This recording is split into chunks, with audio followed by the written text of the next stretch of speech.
సృష్టికర్త పరిశుద్ధుడు సదాకాలము మనలను బలపరిచి కాపాడి నడిపిస్తున్న తండ్రి కుమార పరిశుద్ధాత్మ మహోన్నతమైన నామానికి నా హృదయపూర్వక కృతజ్ఞతలు. వీక్షిస్తున్నటువంటి నా సహోదరి సహోదరులు అద్భుతమైనటువంటి దేవుని సంఘమునకు యేసుక్రీస్తు పరిశుద్ధ ఘనమైన నామంలో శుభములో మీకు షాలోం క్షేమం కలుగునుగాక.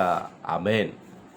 ప్రియ దేవుని సంగమా, మరి గడిచిన చాలా కాలము చాలా దినముల తర్వాత ఈ అద్భుతమైనటువంటి యూట్యూబ్ ఛానల్ ద్వారా దేవుడు నాకు ఇచ్చినటువంటి ఈ శ్రేష్టమైన పరిచర్యను, ఈ రీతిగా దేవుడిచ్చిన ఎన్నో తలంపులు ఆలోచనలను మీతో పంచుకోవటానికి, దేవుని యొక్క వాక్యమును మీకు దేవుని యొక్క రాకడలో మరి మనం ఎంతగానో బలపడి ఆయన యొక్క చిత్తాన్ని ఈ భూమి మీద చేయటం ఎంతో అవసరం.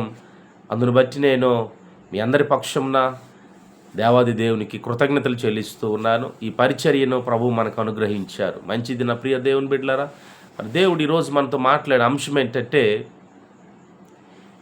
విసిగించే వ్యక్తుల్లో ఎవరు దేవుడిని విసిగించుట్లో నెంబర్ 1గా ఉన్నవారు ఎవరు అనేటువంటిది మీరు థంబ్నెయిల్ మొదటగా చూశారు. నిజంగా ఈ పరిశుద్ధ గ్రంథంలో మనకి ఎక్కువగా ప్రియ దేవుని బిడ్డలారా, ఆయా స్థలాలలో, ఆయా వచనాలలో, అధ్యాయాలలో కొంతమంది భక్తులు దేవదేవుణ్ణి చాలా ఘోరంగా విసిగించారు, దేవుణ్ణి బాధ కలిగించారు. అయితే మన జీవితంలో వారికి మించిన వారిగా అనేక సందర్భాల్లో మనము కూడా లేకపోలేదు. మొదటిగా ఎవరెవరు ఏ పరిస్థితుల్లో విసిగించేటి ఆ యొక్క ఆలోచన తత్వమో, ఆ యొక్క జీవించే తత్వమో, ఆ బ్రతుకు దినాలలో విసుగు అనేటువంటిది కొంతమంది వ్యక్తులను బట్టి కొన్ని పాఠాలు ఈరోజు మనం నేర్చుకుందాం. ప్రియ దేవుని బిడ్డలారా, లేఖన భాగాలు మొదటగా మనం పరిశీలన చేస్తే ద బుక్ ఆఫ్ శామ్ 95 కీర్తనలు 95వ కీర్తనలో, ఈ 95వ కీర్తనలో మనకి 11 చరణాలు ఉన్నాయి. అందులో 10వ చరణం, 95వ కీర్తన 10వ చరణంలో, 40 ఏండ్ల కాలము ఆ తరము వారి వలన నేను విసిగి వారి హృదయమున తప్పిపోవు ప్రజలు, వారు నా మార్గములో తెలుసుకొనలేదని అనుకొంటిని. ఇక్కడ ఏమంటున్నారంటే ఈ కీర్తనకారుడు, ప్రియ దేవుని బిడ్డలారా, 40 ఏండ్ల కాలము ఆ తరము వారి వలన నేను విసిగి. మొదటగా ఇక్కడ మనము పరిశీలిస్తున్నప్పుడు ఈ 95వ కీర్తన, ఒక్కొక్క కీర్తనలో ప్రియ దేవుని బిడ్డలారా, కీర్తన అనగా సాంగ్, పాట. ఈ మధురమైనటువంటి పాట, నిజంగా కొన్ని పాటలు రాసే అనుభవం కూడా దేవుడు నాకు ఇచ్చాడు. అయితే పల్లవి రాసే ఆ యొక్క పాట గుణ లక్షణాలన్నీ కూడా పల్లవిలో మనకు కనిపిస్తాయి. దాన్ని బేస్ చేసుకొని చరణాలు అనేవి కూడా మనకి అర్థమవుతుంది. ప్రియ దేవుని బిడ్డలారా, అంటే సాంగ్ యొక్క టైటిల్, ఆ సాంగ్ ఏదైతే ఆ పల్లవి ఆధారపడి ఉన్నదో చరణాలు, దాని వలన ఆయన యొక్క ఔన్నత్యాన్ని, ఆ యొక్క పాట విధానం అనేది మనకు అర్థమవుతూ ఉంది. ఇక్కడ ఈ 95 కీర్తనలో రండి యెహోవాను గురించి ఉత్సాహధ్వని చేయుదు అని చెప్తూ, ఇంత ఉత్సాహధ్వని చేసి రక్షణ దుర్గముగా ఇక్కడ ఎంతో సంతోషగానము చేసి, ఎంతో కృతజ్ఞతాస్థుతులతో ఆయన సన్నిధిని వచ్చి ఇవన్నీ చేసిన తర్వాత నిజంగా చివరిలో ఈ 95వ కీర్తన 10-11 వచనాల్లో మన పితరులైనటువంటి ఇశ్రాయేలీలు వారు విసిగించారు, 40 సంవత్సరాలు విసిగించారు. పరిశుద్ధ గ్రంథంలో సంసోనుని దెలీలా చాలా విసిగించిందండి, చాలా విసిగించింది. తరువాత రాహేలు యాకోబును కూడా సంతానం కలగాలని పిల్లల కొరకు ఆమె కూడా విసిగించిందండి. ప్రియ దేవుని బిడ్డలారా, ఇక్కడ ఇశ్రాయేలీలు 40 సంవత్సరాలు దేవాది దేవుడిని విసిగించారట. ఈరోజు మన బ్రతుకుల్లో ప్రియ సంగమా, నువ్వు దేన్నైనా విసిగించేవాడిగా ఉన్నావా? యెషయా గ్రంథం 7వ అధ్యాయము 13వ వచనంలో కూడా వారు అక్కడున్న ప్రజలను, ఇక్కడ మనకి ఒక మంచి మాట కనిపిస్తుంది. యెషయా గ్రంథం 13లో కూడా ప్రియ దేవుని బిడ్డలారా 7:13 వచనంలో అతడు ఇలాగు చెప్పాను. ఎవరి కోసం అంటే ఆహాజు కోసం. ఇంకను ఆహాజునకు ఇలాగు సెలవిచ్చాను అంటూ ఆహాజు నిమిత్తం ఈ కింద ఇదంతా మనకి కనిపిస్తూ ఉంది. దావీదు వంశస్థులారా వినుడి, మనుష్యులను విసిగించుట చాలదనుకొని నా దేవుని కూడా విసిగింతురా.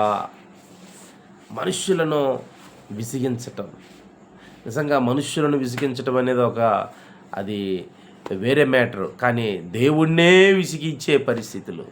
వీరు 40 years 40 సంవత్సరాలు ప్రభువుని విసిగించారు.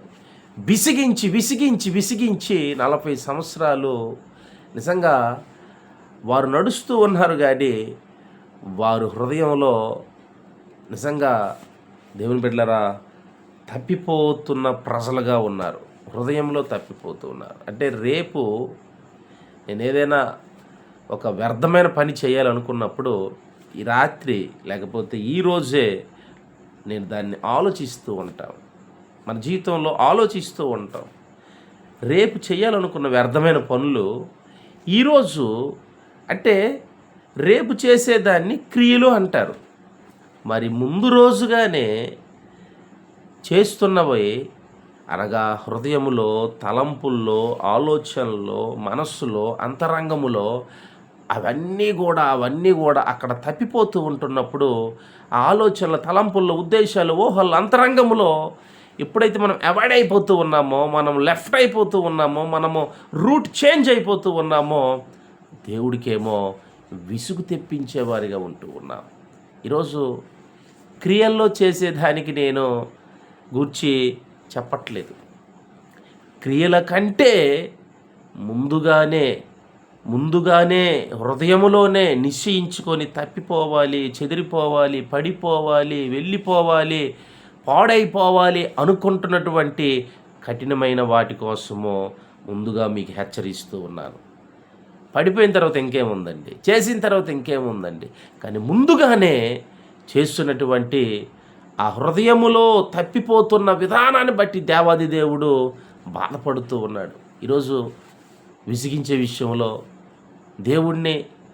ఆయన్ని విసిగించే విషయంలో ఉన్నప్పుడు చివరికి ఆయన ఇక్కడ చూడండి దేవుని బిడ్డలారా, చివరిలో అంటున్నాడు 11వ వచనం, 95వ కీర్తన 11వ వచనం, కావున నేను కోపించి వీరెన్నడను నా విశ్రాంతిలో ప్రవేశింపకూడదని ప్రమాణం చేసి తిని. నిజంగా దేవుడు విసుగుబాటు కలిగి 40 సంవత్సరాలు చేసిన వీరి విసుగుతనాన్ని బట్టి వారిని విశ్రాంతిలో ప్రవేశింప చేయలేని పరిస్థితిలో దేవుడే ప్రమాణము ప్రామిస్డ్. ఈరోజు ప్రభువైన యేసుక్రీస్తు ఈ భూమి మీదకి వచ్చి నిజంగా అటువంటి విసుగుబాటు మనం ఆయన కలిగించినప్పటికీ ప్రభువైన యేసుక్రీస్తు మన నిమిత్తము ప్రతిదాన్ని కూడా ట్రాక్ చేంజ్ అయిపోయిన మనల్ని, విసుగుబాటు తెప్పించిన మనల్ని, హృదయంలోనే తప్పిపోయిన మనల్ని ప్రభువు ఎంత అద్భుతంగా కాపాడుతూ ఈరోజు అవకాశాలు వెంబడి అవకాశాలు ఇస్తూ, ఈరోజు ఏ విషయంలో నువ్వు విసుగుబాటు దేవునికి తెప్పిస్తూ ఉన్నావో నా ప్రియమైన తమ్ముడు, నా ప్రియమైన చెల్లి, ప్రియ సహోదరి సహోదరుడా, ఏ విషయంలో రాకడ అతి సమీపంలో ఉన్నది, నువ్వే విషయంలోనైనా విసుగుబాటు దేవునికి తెప్పించే విషయంలో ఉన్నావా? హృదయంలోనే తప్పిపోయారట వాళ్ళు. హృదయంలోనే ఈరోజు చాలా వరకు అది ఎవరు చూడరనుకుంటున్నారు. కానీ దేవుడు హృదయములో తప్పిపోయినప్పుడే ఆయన ఎక్కువ బాధపడతాడు. అంటే ఒక విధంగా మోషే ధర్మశాస్త్రం ప్రకారము జరిగేవి చూడండి. యోహాను సువార్త 8వ అధ్యాయంలో ఆ పట్టబడినటువంటి పాపం చేత పట్టబడిన స్త్రీని తీసుకొచ్చారు. అయితే ఇక్కడ పాపము చేసినప్పుడు తీసుకొచ్చిన విధానము కంటే యేసయ్య యొక్క శాస్త్రం ఎలా ఉందంటే, అంటే మోషే శాస్త్రం కంటే ఇంకా హై శిక్షణలో కఠినంగా ఉండేది. అంటే వ్యభిచారము చేస్తే పట్టబడి తీసుకొచ్చిన స్త్రీ రాళ్లతో కొట్టి చంపాలని మోషే ధర్మశాస్త్రం చెప్తే, యేసయ్య శాస్త్రం ఏమంటుందంటే, ఒక స్త్రీని వ్యామోహంగా చూస్తే అతడు అతని హృదయంలో వ్యభిచరించినట్లే. ఇది ఇంకెంత కష్టం చూడండి. క్రియల ద్వారా చేసేదానికంటే హృదయంలో చేసేదే ఇంకా ఎక్కువ. కాబట్టి ఎంత ఫిల్టర్ అయ్యింది, ఎంత ఎంత డెప్త్గా ప్రభువు ఆయన యొక్క శాస్త్రం అనేది ఉన్నది. ఈరోజు మరి అటువంటి గొప్ప దేవుడు ఆ మహిమ కలిగిన రాజ్యం మనకి ఇవ్వబోతున్నాడు. రాకడ సమీపంలో ఉన్నది. ఆయన చెప్పినటువంటి సిమ్టమ్స్ అన్నీ కూడా నెరవేరుతూ ఉన్నాయి. ప్రాఫెసీ అంతా కూడా ఫుల్ఫిల్డ్ అవుతూ ఉంది. ప్రియ దేవుని బిడ్డలారా, దేవుని రాకడ కొరకు మనము సిద్ధపడాలి. ప్రభు రాకడ కొరకు మనము ఆ యొక్క హృదయాన్ని మనం జాగ్రత్తగా చూసుకుంటూ, మనకి ఏదైతే దేవుడు ఇచ్చాడో దాన్ని మనం కలిగి ఉండాలి తప్ప విసుగు తెప్పించకుండా, మనం ఇతరులు విసిగించకుండా. కుటుంబాల్లో భార్యాభర్తలు విసిగించుకుంటూ ఉన్నారు. పిల్లలేమో తల్లిదండ్రులు విసిగిస్తూ ఉన్నారు, తల్లిదండ్రులు పిల్లలు విసిగిస్తూ ఉన్నారు. ఇరుగు పొరుగు వారు ఒకరికొకరు విసిగించుకుంటూ ఉన్నారు. దేశాలకు విసిగించుకుంటూ అనేకమైనటువంటి విసుగుబాట్లు లోకంలో మనకు కనిపిస్తూ ఉన్నాయి. కానీ ఇక్కడ దేవుడినే విసిగించే ప్రక్రియ. భక్తుడా, ప్రియమైన సంగమా, ఎవరైనా సరే నువ్వు ఏదైనా సరే నీవు మనము విసిగించేవారిగా ఉండకుండా, హృదయంలో మనం తప్పిపోయేవారిగా ఉండకుండా, ఆ విశ్రాంతిలో మనము దేవుడు మనల్ని ప్రవేశింపచేసేటువంటి గొప్ప అవకాశాన్ని మనం కలిగి ఉందాం. దేవుడు మనలందరినీ దీవించి ఆయనకు సంతోషం కలిగించే బిడ్డలుగా ప్రభు నడిపించునుగాక. ఆమేన్.